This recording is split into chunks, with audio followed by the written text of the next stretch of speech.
Il est 12h52. François Geffrier. Et c'est le moment de l'Europe à la une avec vous, Daniel Cohn-Bendit. Bonjour Dani.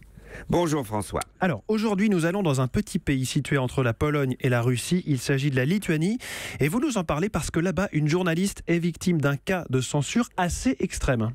Oui, elle s'appelle Rūta Vanagaite. Alors, Rūta Vanagaite est une journaliste, écrivaine connue en Lituanie, qui, il y a un an, a publié un livre reportage, Notre peuple, où elle parlait de la collaboration de Lituaniens avec les nazis pendant la Deuxième Guerre mondiale. Donc, elle a rouvert des plaies. Et là, maintenant, elle en rajoute, puisqu'elle s'attaque à un mythe de la mémoire lituanienne, c'est-à-dire d'un grand résistant, vous verrez entre guillemets, Adolfas Ramanaugas, qui en fait a mené la lutte armée après l'occupation des Russes de l'Union soviétique contre l'Union soviétique. C'est un héros. Et donc, en s'attaquant à lui, toutes les foudres lui sont tombées dessus. Sa maison d'édition a dénoncé son contrat, elle a retiré tous ses livres des librairies et elle n'est plus sur le marché lituanien. Oui, donc même ses livres anciens, ses livres d'avant, et donc qu'est-ce qu'elle a fait?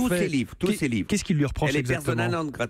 On lui reproche de s'attaquer justement à ce mythe Adolfas Ramanaugas qui devait être en 2018, puisqu'il est né en 1918, la personnalité symbole de l'année 2018. Et là, elle dit, ce résistant qui a été donc exécuté par les Russes en 1957, après des tortures, disait-on, n'a pas été torturé et que lui-même, il avait collaboré avant avec le KGB, dénonçant des partisans avec qui il luttait pour qu'il soit arrêté, et de plus, que lui-même serait mêlé à des pogroms pendant l'occupation nazie. Et là, elle ouvre tout un registre, c'est-à-dire ses ex-collaborateurs nazis qui étaient devenus des résistants contre l'Union soviétique. Et ça, c'est pour beaucoup inacceptable. Oui, ils n'acceptent pas qu'on en parle. Qu'est-ce que ça nous dit de l'Europe et de l'histoire, cette affaire, pour vous, Dani ?